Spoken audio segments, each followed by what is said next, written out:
जी, अस्सलाम वालेकुम and welcome back to graphic designing course. और आज हमारा लेक्चर नंबर होगा 4th। ठीक है, जिसके अंदर हम एडोब इलस्ट्रेटर के बेसिक टूल्स के ऊपर वर्किंग करना सीखेंगे, जिसके ऊपर सारा ये एडोब इलस्ट्रेटर बेस करते हैं। ठीक है, तो उनके बेसिक टूल्स होंगे, इन्हीं टूल्स के थ्रू सारी वर्किंग हुआ करेगी हमारी थ्रू आउट आगे कोर्सेज़ में। और उनके मैंने यहाँ पे नाम ऑलरेडी मेंशन किए हुए हैं जिन टूल्स के ऊपर आज वर्किंग होगी। तो सबसे पहला टूल होता है शेप। अब शेप कोई भी हो सकती है, वो ज़रूरी नहीं होता कि आपके पास यहाँ पे मैं सर्च कर लेता हूँ किस तरह की शेप्स होती हैं। ठीक है, कुछ होती हैं ज्योमेट्रिकल शेप्स, जो आपको सीधी सीधी शेप्स पता होती हैं, मतलब जैसे आप कहते हो सर्कल है, या रेक्टेंगल है, या फिर ट्राई है, या पेंटागोन है, हेक्सागोन है। ठीक है, ये आपकी ज्योमेट्रिकल शेप्स होती हैं जो कि यहाँ पे आपके पास बनी हुई हैं, जो कि बिल्कुल स्ट्रेट शेप्स होती हैं, स्ट्रेट लाइंस को मिला के। ठीक है, लाइन क्या होती थी कि एक डॉट से दूसरे डॉट को जो चीज़ मिलाती है उसको हम लाइन कहते थे। ठीक है, लाइन कर्व की सूरत में भी हो सकती थी। यहाँ पे मैं आपको शो भी करवा देता हूँ टाइप्स ऑफ लाइंस। ठीक है, मैं साथ साथ इसलिए आपको गूगल के ऊपर बताता हूँ, मैं चाहता तो मैं एक प्रेजेंटेशन बना के भी रख लेता, बट आपको सर्च वर्क करना आना चाहिए। ठीक है, अब यहाँ पे कोई हम ओपन भी कर लेते हैं।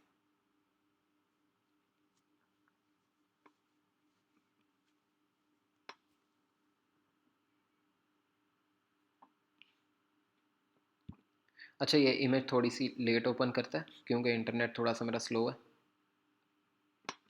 जब तक ये ओपन होती है हम साथ साथ शेप्स के ऊपर भी बात करते हैं। अच्छा, ये होती हैं ज्योमेट्रिक शेप्स। ठीक है, जिनके बारे में आपको पता होता है, स्टार है, हार्ट है, या एरो है, या हाफ सर्कल है, या कुछ भी डी शेप है, रेक्टेंगल है।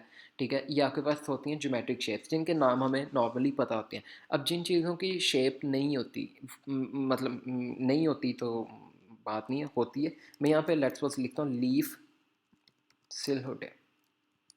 ठीक है, लीफ सिलहुटे क्या होगा कि लीफ का ब्लैक एंड वाइट पैटर्न।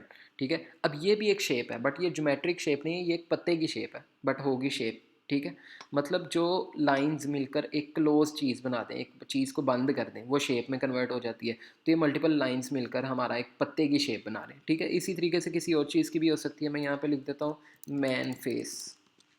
ठीक है, तो ये एक आदमी की शक्ल की जो सी वो शेप है। ठीक है, वो थी हमारे पास ज्योमेट्रिक शेप, ये चीज़ों की शेप्स हैं।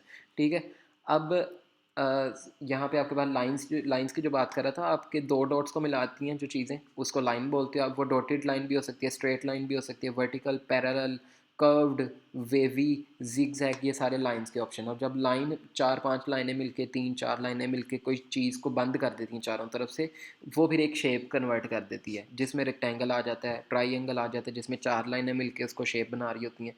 ठीक है, तो इसको बोलते हैं शेप। तो यहाँ पे मैं एक अपना कोई भी डॉक्यूमेंट आर्ट बोर्ड क्रिएट कर लेता हूँ। वेब लार्ज ही ओपन कर लेते हैं, जो कि स्क्रीन का साइज़ होता है नॉर्मल। ठीक है, इसमें अब हमारे पास ये टूल आता है लेफ्ट साइड पे। आपको मैंने पहले भी बताया था, आपने यहाँ पे ओपन करना है एसेंशियल क्लासिक। ठीक है, एसेंशियल क्लासिक को ओपन कर लेना, तो ये आपको वही टूल्स शो करेगा जो मेरे पास शो कर रहा है। ठीक है, हर यहाँ पे अगर मैं चेंज करता हूँ इसको ऑटोमेशन में, तो मेरे पास टूल्स चेंज होते जाएंगे। ठीक है, अब वो काफ़ी टूल्स कम हो गए, यहाँ पे भी दो लाइनों से एक लाइन पे आ गया, तो इसीलिए मैं एसेंशियल क्लासिक यूज़ करता हूँ। इसमें ज़्यादा टूल्स होते हैं और मैं भी यही यूज़ करता हूँ। ठीक है, आपने ये शेप, आपके पास ऑप्शन आ रहा है, आप क्लिक कर ही रखोगे ना, तो ये जिन जिन ये जितने जितने टूल्स हैं ना, उन सब के साथ एक एक एरो भी शो हो रहा है। सॉरी, मैं इसको भी डिलीट कर देता हूँ। अच्छा, उनके साथ एरो शो हो रहा होगा, छोटा सा एरो शो हो रहा होता है। ठीक है, उसका मतलब है उसमें और भी टूल्स हैं उससे रिलेटेड। तो जैसे ही मैं शेप के ऊपर क्लिक करता हूँ, मतलब अभी क्लिक नहीं किया, अभी सिर्फ एरो लेकर गया हूँ, तो वो बता रहा है कि अगर मैं एम प्रेस करूँ, ब्रैकेट्स के दरमियान में एक वर्ड वो देगा। ठीक है, लेटर एम, तो वो ऑटोमेटिक मेरी शेप टूल ऑन कर देगा। मैं यहाँ से एम प्रेस करता हूँ, ये मेरा शेप टूल ओपन हो गया। अगर मैं वी प्रेस करता हूँ तो ये वापस मेरा सिलेक्शन टूल को क्लिक कर देता है। ठीक है, अगर मैं पी प्रेस करता हूँ, ये पेन टूल को ओपन कर देगा। ये कमांड्स हैं, तो आपको हर चीज़ की कमांड साथ साथ मिलती जाएगी। जैसे मैकबुक है, तो मैकबुक में मेरी मैकबुक की कमांड्स आ रही होंगी ये साइड पे। जैसे F6 है तो मेरे कलर्स ओपन हो जाएंगे, F5 दबाऊंगा तो ब्रशेस। आपकी विंडोज़ है तो विंडोज़ की कमांड्स आपको शो हो जाएंगी। ठीक है, तो ये इनकी कमांड्स आपको साथ साथ शो होती जाती हैं। मैं शेप टूल ओपन कर लेता हूँ और सिंपल क्या करूँगा, एक लेफ़्ट बटन से क्लिक करके ड्रैग कर दूँगा। ठीक है, ये एक शेप क्रिएट हो जाएगी। अब ये रेक्टेंगल भी हो सकती है, और ये क्या कहते हैं, आप इसको बेशक स्क्वायर बनाना चाहते हो तो स्क्वायर भी बना सकते हैं।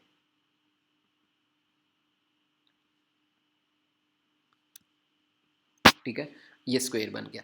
अच्छा, अब जब मैं इसी शेप के ऊपर क्लिक कर ही रखूँगा तो मेरे पास और चीज़ें भी आ गई। राउंडेड रेक्टेंगल मतलब जिसके चारों कोनों से राउंड हो सकता हो। Eclipse tool, ellipse tool, ellipse tool होता है सर्कल, ठीक है? मतलब मैं सर्कल क्रिएट कर देता हूँ यहाँ पे। अच्छा, शिफ्ट दबाऊँगा तो वो उसको बराबर चारों तरफ से एक जैसा ही बड़ा करेगा, ठीक है? शिफ्ट का बटन प्रेस करने से, ठीक है? और अच्छा, ये शिफ्ट और आल्ट 2 कमांड्स यूज़ होती हैं, मैं उसके बाद में आपको चीज़ें बताता हूँ कि कैसे इसकी वर्किंग देखनी है। अच्छा, इसके बाद आपके पास कुछ और भी शेप्स हैं, पॉलीगॉन है, ठीक है? स्टार है, स्टार भी क्रिएट कर सकते हो आप। ये तो आ गई आपके पास शेप्स वाला टूल। तो यहाँ से ये कुछ बेसिक शेप्स हैं जो आप यहाँ से सिलेक्ट कर सकते हो। इसके अलावा जितनी भी शेप होती हैं वो आपको बनानी पड़ती हैं पेन टूल से, या आप उनके सिलहोटे उठा सकते हो जो हमने भी गूगल पे सर्च किए हैं और उसको ट्रेस कर सकते हो, ठीक है? ट्रेसिंग होती है मतलब पेन टूल के थ्रू उसको खुद डिज़ाइन करना। अभी वो जो ये जो इमेज है ना, इसका ना तो आप कलर चेंज कर सकते हो ना कुछ और, क्योंकि ये जेपैग फॉर्मेट है या पीएनजी फॉर्मेट है, इनके कलर्स नहीं चेंज होते, ठीक है? इनको कन्वर्ट करना पड़ता है वेक्टर फाइल के अंदर, वेक्टर फाइल जो कि एडोब इलस्ट्रेटर में ओपन हो सके, ठीक है? और फिर उसका कलर चेंज किया जा सकता है। वो ओपन तो हो जाएगी बट कलर नहीं चेंज होगा। तो वो बहरहाल इसकी मैं चीज़ें आपको ना ट्रेसिंग वाली जो हमारी लेक्चर होगा उसमें मैं आपको बताऊँगा। तो अभी हम टूल्स की बात कर रहे थे। तो सबसे पहला टूल हमारा शेप हो गया, इसमें जो मेन एक बेसिक टूल था। शेप के बाद हमारे पास सेकंड टूल आ जाता है टाइप टूल। अब टाइप टूल के बारे में हम डिस्कस कर लेते हैं। ये आपके पास टी वाला जो ऑप्शन है ये होता है टाइप टूल। टी प्रेस करेंगे तो तब भी आ जाएगा, कमांड आ गई उसके साथ। मैं सिंपल इसको ला के कहीं पे भी क्लिक कर दूंगा मैं और लिखना शुरू कर दूंगा, लिख सकता हूँ उसको, ठीक है? ये तो हो गया टाइप टूल का पहला पार्ट। अच्छा, किसी भी तस्वीर को या अपने फ़ॉन्ट को बड़ा छोटा करना है तो अगर आप शिफ्ट बटन नहीं प्रेस करते तो ये देखो ये रैंडम किसी भी तरह बड़ा हो जाएगा। उसका साइज़ जो मेन मतलब जो उसका एट्रीब्यूट मेन जो ओरिजिनल एट्रीब्यूट्स के साथ साइज़ था वो चेंज हो जाएगा, ठीक है? इसीलिए फिर हमने करना होता है इसको शिफ्ट प्रेस, ताकि अब जिस कॉर्नर से मैं इसको घसीटूंगा नहीं, ये उसी कॉर्नर से सिर्फ बड़ा होगा, बाकी हर तरफ से नहीं होगा।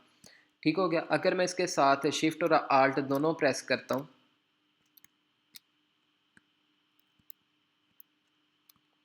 तो ये चारों तरफ से बड़ा हो जाएगा, ठीक है? अच्छा, आपने शिफ्ट और आल्ट प्रेस करेंगे चारों तरफ से बड़ा होगा, और अगर किसी एक साइड से करना है तो आपने सिंपली शिफ्ट को प्रेस कर देना है। ठीक हो गया? ये आपने फ़ॉन्ट्स के लिए भी यूज़ करना है, और ये आपने कोई इमेज है तो तब भी, नहीं तो फिर वो लेट्स सपोज़ ये अब तो ये मेन फ़ॉन्ट ऐसा है, बट हो सकता है वो थोड़ा-सा स्ट्रेच हो जाए नीचे की तरफ, तो कितना अजीब लगेगा। तो जो मेन एट्रीब्यूट्स हैं वो मेन ही रहने चाहिए, तो शिफ्ट आपने लाज़मी प्रेस करना है किसी भी सूरत में, ठीक है? अब टाइप के साथ भी एक छोटा-सा एरो है, आपने उस पे क्लिक कर ही रखना है। तो आप देखो कि यहाँ पे 4-5 टूल आते हैं। एक होता है area type tool. Area type tool क्या होगा? सबसे पहले तो मैं यहाँ पे कोई शेप क्रिएट कर देता हूँ, और शेप भी मैं एलिप्स करता हूँ, मतलब सर्कल करता हूँ। ये देखो, अब मैंने शिफ्ट नहीं दबाया ना, तो ये पूरा सर्कल नहीं बना। अगर मैं शिफ्ट दबा के रखता और फिर इसको ड्रैग करता तो ये देखो चारों तरफ से मेरे बराबर कॉर्नर्स कर रहा है। तो ये शिफ्ट का फ़ायदा होता है, तो शिफ्ट लाजमी प्रेस करना है। अच्छा, अब ये एरिया टाइप टूल था कि मैंने ये जो शेप बनाई है इसके कंपाउंड के अंदर वो टाइप करें, ठीक है? मैं इस पर जैसे ही क्लिक करता हूँ वो इसके अंदर अब जो भी मैं टाइप करूँगा ना वो इस सर्कल से बाहर नहीं निकलेगा। इसको बोलते हैं एरिया टाइप टूल। ये किसी भी शेप के अंदर आप इसको टाइप करने के लिए यूज़ कर सकते हो, ठीक है? मैं यहाँ पे जो भी फ़ॉन्ट ऐड करता जाऊँगा या जो भी लिखता जाऊँगा वो इसी एरिया के अंदर रहेगा। ठीक हो गया? इसको भी मैं कंट्रोल Z कर देता हूँ, मतलब उसमें वो अनडू कर देता है, जो अनडू हम करते हैं ना मोबाइल से, ठीक है? अब उसमें सेकंड टूल आ जाता है type on path tool. Type on path क्या आता है, मैं यहाँ पे इसको वापस बल्कि इसी को सिलेक्ट करता हूँ। तो आप देखो ये होती है फिल, मतलब ब्लैक कलर अंदर वाली साइड पे, इसको बोलते हैं फिल। अगर ये आप देखोगे इसके आउटलाइन स्ट्रोक बोलते हैं इसे, ठीक है? इसको कलर दे दोगे, लेट्स सपोज मैं इसको दे देता हूँ रेड कलर, और साइज में थोड़ा बड़ा कर देता हूँ ताकि आपको नज़र आ जाए। ये होती है स्ट्रोक। अगर मैं स्ट्रोक को, ये नीचे रेड लाइन देखोगे ना, नन लिखा हुआ है, इस पर क्लिक कर दूंगा तो वो स्ट्रोक उड़ा देगा। अगर मैं वापस ले आता हूँ और फिल को फ्रंट पे लेकर आके इस पर क्लिक करूँगा वापस, तो अंदर वाले वो कलर को उड़ा देगा। ठीक हो गया? तो ये आपने चीज़ें की याद रखनी है। अगर आपने कलर्स वगैरह उड़ाने हो या स्ट्रोक देनी हो किसी भी एलिमेंट को तो आप यहाँ से दे सकते हो, ठीक है? मैं इसको उड़ा दूंगा अभी ब्लैक को, और मैंने सिर्फ स्ट्रोक मुझे चाहिए, और मैं वापस टाइप पे आता हूँ, टाइप ऑन पाथ पे। तो अब जो टाइप ऑन पाथ है वो सिंपली मेरा इसका मकसद होगा मैं जैसे ही स्ट्रोक पे क्लिक करता हूँ वो इसके पूरा पाथ को फॉलो करेगा, मतलब जो स्ट्रोक था उसकी आउटलाइन को फॉलो करेगा। किसी भी शेप की आउटलाइन हो सकती है, अभी तो ये सर्कल की है। यहाँ पे कुछ भी आप लिख सकते हो। लेट्स सपोज मैं यहाँ पे अपनी कंपनी का नाम लिखता हूँ, क्विक स्किल, और इसको मैं साइज़ में इंक्रीज़ कर देता हूँ। ठीक है, फ़ॉन्ट भी आप चेंज कर सकते हो, वो उसको यहाँ से टॉप पे फ़ॉन्ट शो कर रहा होता है। यहाँ पे जो भी हमने वो फ़ॉन्ट इंस्टॉल किए थे वो आपके पास शो कर रहा है। मैं फ़िलहाल यहाँ पे क्या कहते हैं लेमन मिल्क सर्च कर लेता हूँ, जो कि मैंने आपको कहा कि मुझे अच्छा लगता है, बोल्ड फ़ॉन्ट और सिंपल सा है। अच्छा, ये होता है टाइप ऑन पाथ। अब ये देखो जो मैंने उसे पाथ दिया था उसने उस पर कर दिया। अब लेट्स सपोज मैं पाथ चेंज कर देता हूँ, मैं यहाँ पे वेव क्रिएट कर देता हूँ। ये वेव क्रिएट करना मैं आपको बाद में सिखाऊंगा। ठीक है, वो पेन टूल की हमने जो क्लास रखी है उसके अंदर मैं आपको सिखाऊंगा। और इसको मैं, ये अगर आप देखो स्वैप लिखा हुआ है तो मतलब जो मेरी फिल है वो फिल की जगह पे आउटलाइन पे कन्वर्ट हो जाएगी, और आउटलाइन में जो कलर होगा वो फिल में चला जाएगा। इस तरीके से होता है, क्योंकि मेरी आउटलाइन में कोई कलर नहीं था इसीलिए फिल में कोई कलर नहीं आया रिवर्स में, सिर्फ फिल में था तो वो आउटलाइन में आ गया। ठीक है, ये चीज़ें थोड़ी आपको समझने में शायद मुश्किल लगें एक ही क्लास में, बट ये काफ़ी हेल्पफुल होंगी। अच्छा, अब मैंने उसे वो पाथ सर्कल की जगह पे ये आउटलाइन वाला दे दिया। अब मैं वही टूल सेलेक्ट करूँगा और अब इधर आके मैं उस पर क्लिक कर दूँगा। अब वही देखो उसने वो पाथ फॉलो कर लिया। अब मैं जो क्विक स्किल लिख रहा हूँ वो सर्कल में तो नहीं आ रहा। ठीक है, तो उसे हम पाथ फॉलो करवा सकते हैं। इसका फ़ायदा होता है टाइप ऑन पाथ टूल का, ये फ़ायदा होता है। अब ये कहाँ कहाँ पे यूज़ होंगे उसको फर्दर हम डिस्कस करते रहेंगे, लेकिन ये टूल्स किस तरीके से यूज़ होने हम वो चीज़ डिस्कस कर लेते हैं। ठीक है, इसके बाद आ जाता है जी vertical type tool. Vertical type होता है टॉप से नीचे की तरफ को। ठीक हो गया, इसको भी अभी डिलीट कर देते हैं। बेसिक बेसिक चीज़ें थोड़ा सा फास्ट कर रहा हूँ ताकि लेक्चर बहुत ज़्यादा लंबा ना हो जाए। और उसके अलावा वर्टिकल टाइप ऑन पाथ वो भी आप कर सकते हो। वर्टिकल एरिया टाइप टूल के वो एरिया में जो हमने पहले सर्कल वापस क्रिएट कर लेता हूँ। जो चीज़ हम स्ट्रेट लेके चल रहे थे उसकी जगह पे हम अब उसको वर्टिकली लेकर चलेंगे। That's it. अब जो रहेगा वो इस सर्कल के अंदर रहेगा लेकिन वर्टिकली चलेगा। पहले क्या था, वो लेफ़्ट टू राइट जा रहा था। ठीक है, ये चीज़ें होती हैं, ये कुछ इसके बेसिक टूल थे, इसके अलावा इसका कोई यूज़ केस नहीं है। लेकिन आपको बताना ज़रूरी था। ठीक है, फर्दर मूव करते हैं, हमारे पास आ जाता है ग्रेडियंट टूल।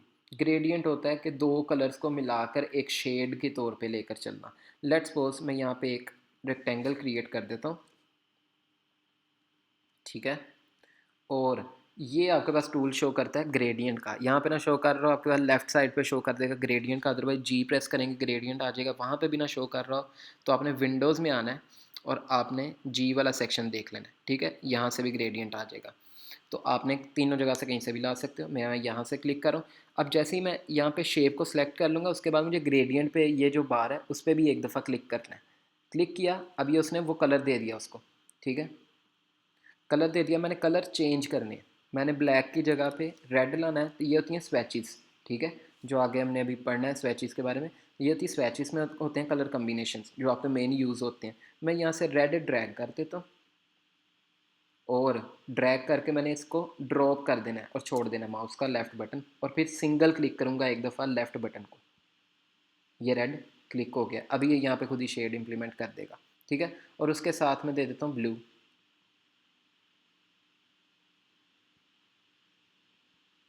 ठीक है, ये उसने कलर मुझे यहाँ पे ड्रॉप कर दिया। ये होता है ग्रेडियंट, मतलब आप शेड क्रिएट कर देते हो, और शेड के आप डिफरेंट एंगल्स भी दे सकते हो। अगर मैं इसको यहाँ पे पूरा एक क्या कहते हैं शेप ज़रा बड़ी कर देता हूँ ताकि आपको समझने में आसानी हो जाए। अब लेट्स सपोज मैंने इसको रेडियल दे दिया, तो ये क्या करेगा, सर्कल क्रिएट कर देगा।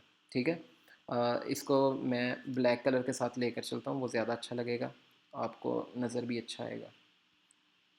ठीक है, अच्छा, ये अब मैंने रेडियल कर दिया। इसके अलावा इसके साथ होता है free form gradient. Free form होता है कि आपके पास मल्टीपल ऑप्शन आ जाएंगे उस शेप के अंदर। मैं इस पर क्लिक करता हूँ।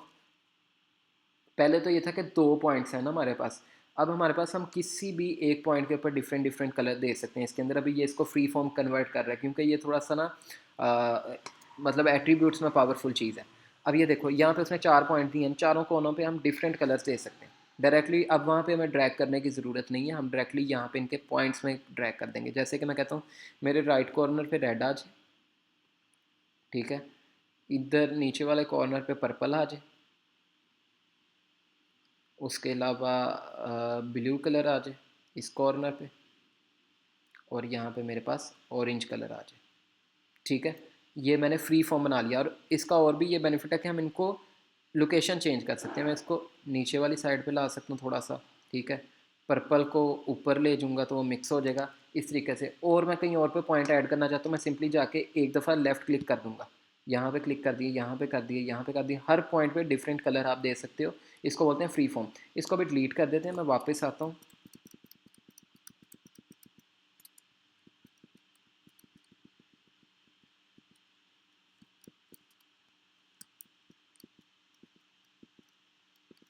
हाँ,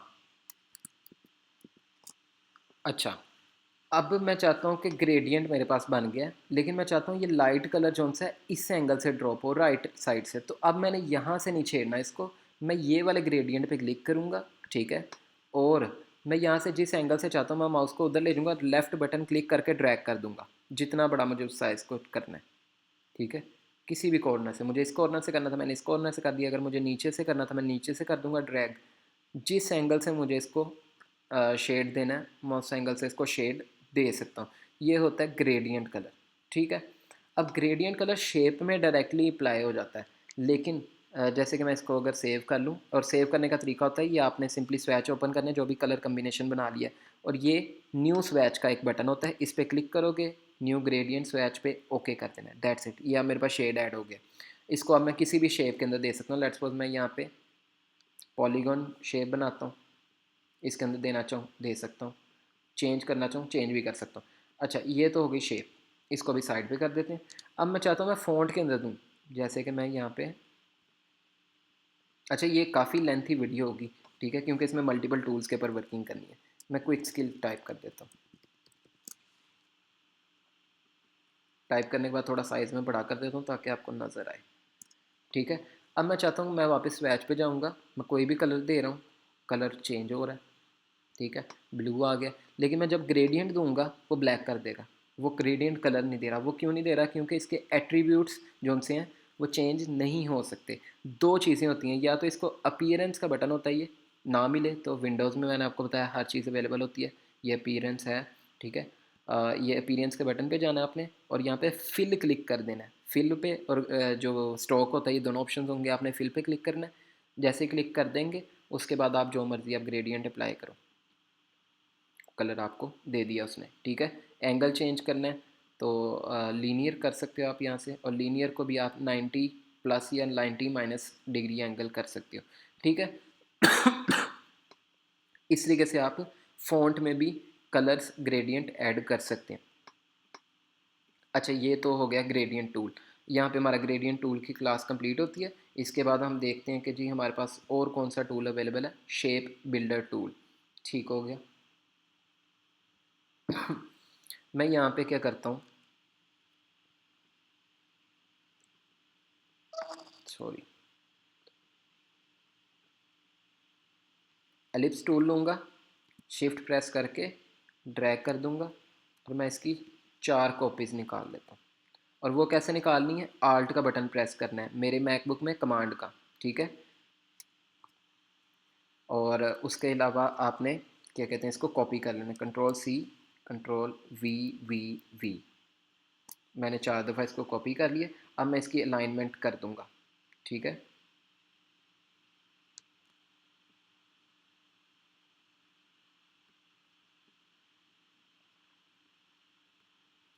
अच्छा, अभी मैं नहीं चाह रहा कि मैं इसको प्रॉपर अलाइन करूँ क्योंकि उसमें टाइम लग जाएगा, और मैं इसको ना स्ट्रोक में कन्वर्ट कर दूँगा।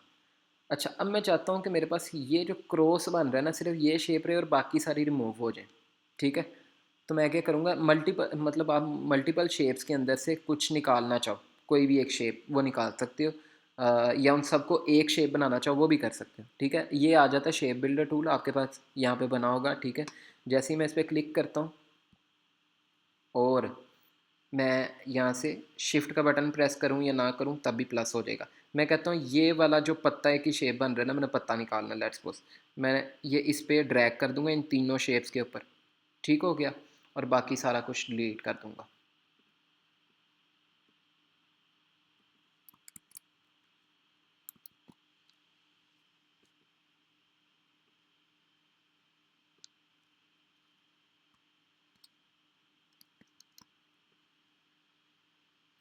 आल्ट का बटन प्रेस करना है विंडोज़ वालों ने, और यहाँ पे ऑप्शन का बटन होता है क्या कहते हैं मैकबुक पे, आल्ट लिखा होता है लेकिन ऑप्शन ज़्यादा बड़ा लिखा होता है, इसलिए मैं बता रहा हूँ ताकि जो नए लोग हैं उनको पता लग जाए। ठीक है, अब मैंने वो शेप डिलीट कर दी, माइनस आ जाएगा, ये देखो अभी है प्लस, इसके साथ प्लस है, प्लस का मतलब है कि कोई शेप आपने ऐड करनी है। और अगर मैं जैसे ही आल्ट का बटन प्रेस करता हूँ माइनस आ जाएगा, तो माइनस से डिलीट की अभी हमने शेप और प्लस से ऐड की थी, अब ये वो हमने पत्ता बना लिया। ये होता है शेप बिल्डर टूल का काम। दोबारा से मैं आपको दिखा देता हूँ, मैं एक सर्कल बनाता हूँ, ठीक है, उसकी कॉपी निकालूंगा,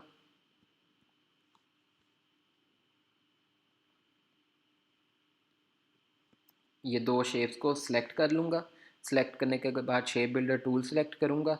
अब मैं चाहता हूँ कि मैंने ये वाली शेप रहने देनी है और ये दोनों बाकी एक्स्ट्रा जोन से हैं वो डिलीट कर देने हैं। तो मैं सिंपली आल्ट बटन प्रेस करूँगा, माइनस आ जाएगा, यहाँ पे ड्रैग कर दूँगा, ये डिलीट हो गया, यहाँ पे भी ड्रैग कर दूँगा, ये भी डिलीट हो गया, ये मेरे पास पीछे वो शेप रह जाएगी। ये काम होता है शेप बिल्डर टूल का। ठीक हो गया। अब आप इसको जो भी कलर देना चाहते हो वो दे सकते हो, मैं यहाँ पे इसको रेड कलर दे देता हूँ। ठीक है, तो ये शेप बिल्डर टूल होता है। इसकी फर्दर एग्जांपल्स हम आगे कहीं पे ज़रूरत पड़ी तो वो ज़रूर करेंगे, नहीं तो आप यूट्यूब पे इसके में मज़ीद एक्सप्लेनर वीडियोस भी देख सकते हैं कि शेप बिल्डर टूल का बेसिकली काम क्या होता है। लेकिन ये ज़्यादातर लोगोस वगैरह में यूज़ होता है, जब हम लोगोस वगैरह डिज़ाइन करेंगे ये उसमें हम फर्दर इसको वर्किंग करना सीखेंगे। स्वैचेस की लाइब्रेरीज़ होती हैं, ठीक है, स्वैचेस तो ऑलरेडी हमें पता है कि जो कलर्स होते हैं हम उनको स्वैचेस बोलते हैं, कलर्स को। ठीक है, अगर इसके नीचे देखो तो लाइब्रेरी का ऑप्शन होता है। ठीक है, हर टूल के अंदर कलर्स के, स्ट्रोक्स के, या फिर इसके अलावा आपके पास ये होते हैं स्ट्रोक्स, ठीक है, इनकी भी लाइब्रेरीज़ होती हैं आपके पास। जैसे स्टॉक पे क्लिक करूँगा तो आपके पास इसकी भी लाइब्रेरीज़ का ऑप्शन आ जाता है। मैं यहाँ पे इसको साइड पे भी करता हूँ, स्वेचेज़ में जाएंगे, स्वेचेज़ के साथ ये लाइब्रेरी मेन्यू आ गया, मैं इस पर क्लिक करता हूँ तो यहाँ पे कुछ डिफरेंट स्वेचेज़ आ रही हैं। ठीक है, मैं ग्रेडियंट पे आता हूँ, ग्रेडियंट में मैं आता हूँ मेटल्स में, बहुत सारी लाइब्रेरी पड़ी हैं, ये ऑलरेडी मेरे पास ग्रेडियंट पड़े हुए हैं जो कि मेटल्स की तरह फील देते हैं। ठीक है, तो मुझे बनाने नहीं पड़ेंगे। ठीक है, जैसे कि मैंने ये एक शेप क्रिएट कर ली और उसके बाद मैं कहता हूँ ये वाला ग्रेडियंट देना है, वो ऑलरेडी बने बने ग्रेडियंट दे देगा मुझे। ग्रेडियंट मैंने आपको ऑलरेडी बताया कि मल्टीपल कलर्स के मिलके जो शेड बनता है उसको ग्रेडियंट बोलते हैं। ठीक है, तो ये बने बनाए कुछ मेरे पास ग्रेडियंट्स अवेलेबल हैं। ये अब ग्रेडियंट की लाइब्रेरी थी। इस तरह आपके पास और भी बहुत सारी लाइब्रेरीज़ हैं, जैसे कि मैं यहाँ पे आता हूँ फूड से रिलेटेड कलर, और उसमें भी आप कहते हो फ्रूट्स वाले कलर्स आपको चाहिए, तो फ्रूट्स में जो कलर्स यूज़ होते होंगे, जैसे कि एप्पल के लिए अगर यूज़ करना चाहते हो वो आ जाएगा। जो जो आपके कलर्स फ्रूट्स वगैरह के अंदर से उसने एक्सट्रैक्ट किए होंगे वो कलर्स आपको यहाँ पे शो कर देता है, उनका कम्बिनेशन बेसिकली। ठीक है, तो ये आपके पास लाइब्रेरीज़ होती हैं, इसको बोलते हैं स्वैचेस लाइब्रेरीज, स्वैचेस के अंदर जो पाई जाती हैं। लेकिन इसमें ज़्यादातर यूज़ ग्रेडियंट का होता है, वो भी मेटल वाला मैंने जो आपको बताया। इसके अलावा आप वापस ग्रेडियंट में आओ तो और भी बहुत सारे ऑप्शन हैं, जैसे कि पेस्टल कलर्स मैं अगर ओपन करता हूँ तो पेस्टल्स में ये उसने ऑलरेडी ग्रेडियंट्स बना के दिए हुए हैं। ठीक हो गया, ये लाइब्रेरीज़ होती हैं, यहाँ से आप इनकी फर्दर स्वैचेस की लाइब्रेरीज़ को एक्सप्लोर कर सकते हो, जो जो आपका यूज़ होगा वो आप वहाँ से देख के याद रख सकते हैं। ठीक है, उसके बाद आ जाता है eye dropper tool. Eye dropper tool का बहुत बेसिक यूज़ होता है। लेट्स सपोज मैंने ये एक नई शेप बनानी है, इसको मैं कलर दे देता हूँ ग्रीन। ठीक है, ये यूज़ होगा एट्रीब्यूट्स कॉपी करने के लिए, जैसे कि फ़ॉन्ट है, मैं यहाँ पे दो फ़ॉन्ट्स में टाइप कर देता हूँ, एक क्विक स्किल, इसकी डुप्लीकेट में बना लेता हूँ। डुप्लीकेट के लिए मैंने आपको बताया हुआ आल्ट प्रेस करके ड्रैग कर देना है, आल्ट प्रेस करके ड्रैग कर देना है। इस फ़ॉन्ट को मैं कोई और फ़ॉन्ट दे देता हूँ यहाँ से। ठीक है, और इसको भी साइज़ में डिक्रीज़ कर देता हूँ। अच्छा, अब ये फ़ॉन्ट के भी अपने एट्रीब्यूट्स हैं और ये कलर्स के भी अपने एट्रीब्यूट्स हैं। मैं कहता हूँ ये ग्रीन वाले डब्बे में ऊपर वाला ग्रेडियंट वाला आ जाए एट्रीब्यूट, ठीक है, सेम हो जाए, मैं क्लिक करूँगा वो सेम कर देगा, इवन के स्ट्रोक भी उसके ऐड कर देगा इसमें, जैसे उसमें स्ट्रोक ऐड थे। ठीक है। अगर मैं कंट्रोल Z करूँ और मैं कहता हूँ ये टॉप वाली बार में ग्रीन वाला कलर आ जाए, आई ड्रॉपर टूल ये मेरे पास शो कर रहा है, मैं इस पर सेलेक्ट करूँगा और ग्रीन वाले पे सेलेक्ट कर दूँगा, वो इसके एट्रीब्यूट्स कॉपी कर लेगा, ग्रीन कलर कर देगा। ठीक है, ये तो हो गया शेप के लिए। इसी तरीके से मैं कहता हूँ ये टॉप वाला जो क्विक स्किल बोल्ड में लिखा है, इसको ये वाले में मैंने कन्वर्ट करना है, साइज़ भी सेम हो जाए और फ़ॉन्ट भी मेरा सेम चला जाए। ठीक है, मैं इस पर सिंपली आई ड्रॉपर टूल ला के पहले तो उसको सेलेक्ट करूँगा जिसके एट्रीब्यूट्स मैंने चेंज करने हैं। ठीक है, जैसे कि मैंने क्विक्स के लिए वाले के एट्रीब्यूट चेंज करने हैं इसमें, नीचे वाले में या उससे नीचे वाले में साइज़ मैंने छोटा करना है। लेट्स सपोज मैं कहता हूँ इसका साइज़ मैंने बराबर करना है टॉप वाले का। ठीक है, मैं आई ड्रॉपर टूल लूँगा और जिसका एट्रीब्यूट्स कॉपी करने हैं मैं उस पर जाके एक सिंगल क्लिक कर दूँगा, साइज़ छोटा हो जाएगा। ठीक है, अगर मैंने इसको इसके साइज़ के मुताबिक और इसी फ़ॉन्ट के मुताबिक लेकर जाना, मैं इस पर क्लिक कर दूँगा, वो इसको चेंज कर देगा, साइज़ भी उसका चेंज कर देगा और फ़ॉन्ट भी चेंज कर देगा, जो जो एट्रीब्यूट्स उसमें यूज़ होंगे वो सारे चेंज कर देगा। ये होता है आई ड्रॉपर टूल का काम और ये फर्दर हम यूज़ करते रहेंगे, अपनी जितना भी काम करना है उसके अंदर हमारे बहुत सारी जगहों पे ये आई ड्रॉपर टूल यूज़ होगा। ठीक है, मैंने आपको बताया ये सारे टूल्स बहुत यूज़ होने वाले हैं। पेन टूल, अच्छा पेन टूल की मैं आपको एग्जाम्पल भी आपको प्रोवाइड करूँगा। ठीक है, आपने उसके ऊपर प्रैक्टिस करनी है। आप सिंपली इसको मैं डिलीट कर देता हूँ, हम आते हैं गूगल पे और यहाँ पे लिखते हैं पेन टूल एग्जाम्पल्स, या इसको ट्रेसिंग भी आप लिखोगे तो आपने अक्सर देखा होगा बच्चों को हम ट्रेसिंग करवाते होते थे डिफरेंट एलिमेंट्स के ऊपर ताकि उनकी अलाइनमेंट सीधी हो सके। ठीक है, मैं यहाँ पे अगर ट्रेसिंग ही लिख देता हूँ वो ज़्यादा बेस्ट रहेगा।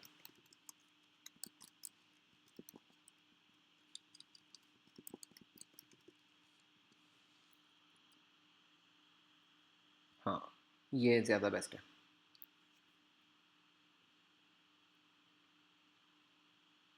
मैं इसको ना डाउनलोड कर लेता हूँ, इमेज को डाउनलोड कर भी सकते हैं, कॉपी भी करके आप उसमें लेकर जा सकते हो। मैं इसको सिंपली यहाँ पे कॉपी कर लेता हूँ, कॉपी इमेज, और पेस्ट कर दूंगा। कंट्रोल वी से विंडोज़ वाले और कमांड वी से मैकबुक वाले पेस्ट कर सकते हैं। ठीक है, और साइज़ बड़ा करने के लिए शिफ्ट दबा के मैं इसको इंक्रीज़ कर देता हूँ। अब मैंने करनी है पेन टूल की प्रैक्टिस। पेन टूल होता क्या है और उसकी प्रैक्टिस। ठीक हो गया, इसको क्लोज कर देना है। पेन टूल होती है ये चीज़, ये आपने पी लिखा हुआ है। ठीक है, पेन सेलेक्ट कर लेना है, कोई भी एक पॉइंट लगाना है और फिर उसको ड्रैग कर देना है। जैसे ये पिंक हो जाएगा या पर्पल कलर हो जाएगा इसका मतलब है लाइन बिल्कुल सीधी है, दूसरा बटन क्लिक कर देना। ठीक हो गया, ये अब एक लाइन क्रिएट हो गई है और इसको मैं स्ट्रोक में कन्वर्ट कर देता हूँ ताकि आपको नज़र आ सके, और इसका साइज़ भी बढ़ा देता हूँ और कलर भी चेंज कर देता हूँ ताकि ये आपके लिए आसानी से आपको नज़र आ जाए। ठीक है, एक पॉइंट बनाया और फिर हमने दूसरी जगह पे जाके दूसरा पॉइंट क्रिएट कर दिया, ये एक सीधी लाइन बन गया। मैंने जिग जैग फॉलो करना है। जिग जैग के लिए मैं क्या करूँगा, एक पॉइंट देन लेकर जाके दूसरा पॉइंट, तीसरा, ये देखो पिंक मुझे टॉप पे शो कर रहा है। ठीक है, ये जैसे मैं ऊपर करता हूँ अभी वापस आऊँगा तो जिधर पिंक शो कर देगा इसका मतलब है ऊपर जो टॉप बन रही है वो मेरी बराबर पॉइंट पे आ रही है। ठीक है, नीचे जाऊँगा, नीचे भी जब पिंक आ जाएगा इसका मतलब है जो पिछला पॉइंट था नीचे वाला उसके बराबर मैं ये पॉइंट लेकर आ गया। ठीक है, अब ऊपर वाले के, अब नीचे वाले के, ये क्लिक करता जाऊँगा, ये मेरा पॉइंट।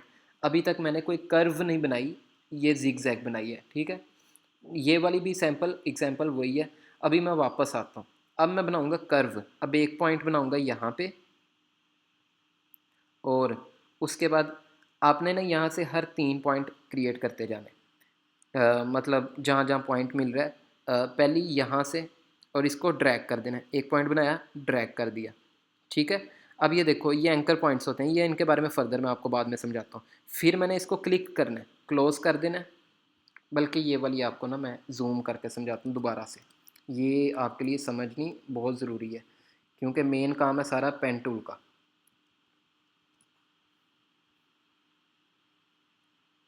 पहले तो हम सीधा सीधा क्लिक करते जाते थे, वो बन रहा था क्योंकि वो स्ट्रेट लाइन थी, कर्व नहीं थी। अब कर्व बनाने के लिए हमारे पास होना चाहिए पहला पॉइंट लगाया जहाँ से शुरू हो रहा है, फिर उसके अगले सेंटर में चले जाना है। ठीक है, फर्स्ट सेंटर ये बन रहा है और यहाँ पे मैंने क्लिक करके ड्रैग कर देना है। ड्रैग किया, देखो दो एक्स्ट्रा लाइनें निकली अंदर से, ये होते हैं एंकर पॉइंट्स। अब आपने जब भी आगे दोबारा से कर्व बनानी है तो फिर आपने ये दो एंकर पॉइंट्स के जो आपके पास शो हो रहे हैं ना, इनमें से एक को क्लोज करना है, हैंडल को। ये होते हैं हैंडल्स, और जो ये पॉइंट लगाते जा रहे हैं इनको बोलते हैं एंकर पॉइंट। ये पॉइंट्स को बोलना है एंकर पॉइंट्स, और ये दो साथ साथ हैंडल निकल रहे हैं। अब एक हैंडल क्लोज कर देना आपने, उसके लिए कैसे करना है कि आपने जो भी आपका लास्ट एंकर पॉइंट होगा उस पर एक दफ़ा दोबारा से क्लिक कर देना है। अब देखो एक हैंडल ख़त्म हो गया और एक आपका रह गया, और अब आपने अगले पॉइंट पर चले जाना, ठीक है, अगले हाफ के पास। जैसे कि यहाँ पे एक सर्कल के अंदर 4 पॉइंट्स होते हैं, ठीक है, वो भी मैं आपको बताता जाता हूँ। इसको हम फर्दर स्मूथ कर सकते हैं जितना हम करना चाहेंगे। और अभी देखो, वापस मैंने इसको एंकर पॉइंट को, हैंडल को क्लोज़ करना है, तो मैं दोबारा से एंकर पॉइंट पे एक दफ़ा क्लिक कर दूंगा। एंकर लिखा भी आ रहा होता है साथ साथ, ठीक है। फिर एक हाफ पे गया, फिर मैंने ड्रैग कर लिया उसको, फिर दोबारा से क्लोज़ किया, फिर ड्रैग किया, फिर क्लोज़ किया, फिर ड्रैग, ठीक है। इस तरीके से मैं अपनी कर्व को बना सकता हूँ। अब वो हैंडल्स का क्या फ़ायदा। अब मैं वापस आता हूँ यहाँ पे, डायरेक्ट सिलेक्शन टूल है, ठीक है, इस पर क्लिक करूँगा। और अब मैं जैसे जैसे ये एंकर पॉइंट्स, ये देखो, ये अब जिधर जिधर मैंने पॉइंट बनाता गया था वो एंकर पॉइंट है मेरे। मैं इस पर लेकर आता हूँ, लेट्स सपोज ये वाले एंकर पॉइंट पे। अब देखो एक हैंडल मेरा टॉप पे शो कर रहा है, एक हैंडल नीचे। मैं जिस हैंडल को ड्रैग करूँगा ना, वो वे कर्व जोन सी है मेरी, उसके अकॉर्डिंग मैं उसको सेट कर सकता हूँ बाद में, ठीक है। जितनी भी स्मूथ मैंने करनी है, जिस एंगल में करनी है, उसको मैं एडजस्ट कर सकता हूँ। टॉप वाले एंगल से करूँगा तो टॉप वाले एंकर पॉइंट पे मेरा सेटलमेंट हो सकती है, ठीक है। ये आपके हैंडल्स का बेनिफिट होता है। आप किसी भी एंकर पॉइंट पे सिलेक्ट करके उसके हैंडल्स ओपन हो जाएंगे और उसको एडजस्ट कर सकते हैं जिस भी एंगल में आपने करना है। इसको स्मूथ करेंगे आगे, मैं आपको बताऊंगा इसको स्मूथ किस तरीके से किया जाता है। ये होता है बेसिक पेन टूल का काम, ठीक हो गया। अब मैं दो पॉइंट्स बना देता हूँ, ठीक है। इसके अंदर एक टूल आ जाता है आपके पास पेन टूल में, ये वाला कर्वेचर टूल। कर्वेचर का काम होता है आपके किसी भी स्ट्रेट लाइन को कर्व में कन्वर्ट कर देगा, और बिल्कुल एग्जैक्ट कर्व, ठीक है। अभी तो आपकी स्मूथनेस नहीं थी ना, अभी मैं अगर इसको डिलीट कर दूँ, वापस से यहाँ पे एक पॉइंट इधर बनाऊँगा, फिर इसके सेंटर में ये पॉइंट, एक इस सेंटर में, फिर इस सेंटर में, रैंडम मैं पॉइंट्स बनाता जा रहा हूँ, ठीक है। अब कर्वेचर का आपको बेनिफिट दिखाऊंगा। वापस आ जाऊँगा कर्वेचर टूल पे, ये देखो, अब मैं सिंपली इस पे लेकर आ रहा हूँ कर्वेचर, और मैं इसको ड्रैग कर दूँगा जिस एंगल में मैंने एडजस्ट करना है।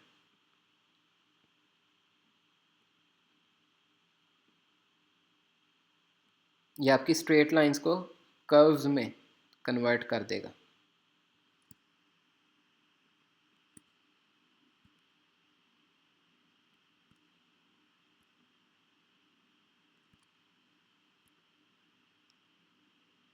ठीक है। ये होता है कर्वेचर टूल का काम। इसके अलावा आपके पास आ जाते हैं, अगर आप ये एरो पे क्लिक कर ही रखो तो आपके पास कुछ और पेन पॉइंट्स, पेन के पॉइंट्स आते हैं जिसमें ऐड एंकर पॉइंट है। मतलब किसी भी जगह पे आप एंकर पॉइंट एक एक्स्ट्रा ऐड करना चाहते हो। जैसे कि मैं कहता हूँ कि मैंने यहाँ पे एक एंकर पॉइंट मज़ीद ऐड करना है, तो मैं उसके पाथ पे रख के, पाथ हमने पहले डिस्कस कर लिया क्लास में, ठीक है। ये पाथ पे क्लिक करूँगा, एक मज़ीद एंकर पॉइंट क्लिक हो गया, यहाँ पे भी मैं ऐड करना चाहता हूँ, यहाँ पे भी हो जाएगा, ठीक है। अब इसका बेनिफिट क्या होगा कि मैं डायरेक्ट सिलेक्शन टूल से उस एंकर पॉइंट को एडजस्ट कर सकता हूँ, ठीक हो गया। तो आपने किसी भी एंगल से एक मज़ीद आपने एंकर पॉइंट ऐड करना है, वहाँ से ऐड करके उसको एडजस्ट कर सकते हो। ये होता है ऐड का। अब आप चाहते हो कि नहीं, आपने एंकर पॉइंट्स डिलीट करने हैं कुछ, जैसे मैंने ये वाला डिलीट करना है, मैं उस पर ला के वो डिलीट एंकर पॉइंट वाला, एक है ऐड एंकर पॉइंट, एक है डिलीट। मैं डिलीट वाला सेलेक्ट करके जो जो मैंने एंकर पॉइंट डिलीट करने हैं मैं उन पर जाऊँगा और एंकर पॉइंट्स को डिलीट करता जाऊँगा। दैट्स इट, ये इसका काम है, ठीक हो गया। तो आई थिंक कि ये काफ़ी बेनिफिशियल होगा। पेन टूल के ऊपर जितनी प्रैक्टिस की जाए वो कम है, आपकी स्टार्टिंग में बहुत ज़रूरी होगी प्रैक्टिस, और आपकी ये जो कर्व्स वाले मामला हैं ना, ये बहुत इजीली हैंडल हो जाएंगे, ठीक हो गया। अच्छा, उसके बाद आ जाते हैं सिलेक्शन टूल और डायरेक्ट सिलेक्शन टूल, ठीक है। डायरेक्ट सिलेक्शन टूल तो ऑलरेडी मैं आपको बता चुका हूँ कि किसी भी एंकर पॉइंट को आपने क्लिक करके चेंज कर सकते हो। जैसे कि मैं यहाँ पे बहुत सारे एंकर पॉइंट्स ऐड कर देता हूँ, ठीक है। अब मैं चाहता हूँ हर एंकर पॉइंट को एडजस्ट करना है, तो मैंने ये डायरेक्ट सिलेक्शन टूल इसको बोलते हैं। वाइट वाले एरो को डायरेक्ट सिलेक्शन टूल और ब्लैक वाले एरो को सिलेक्शन टूल बोलते हैं। ठीक हो गया, ये वाइट वाला करना है तो वाइट वाले का बेनिफिट होता है किसी भी एंकर पॉइंट को आप एडजस्ट कर सकते हैं।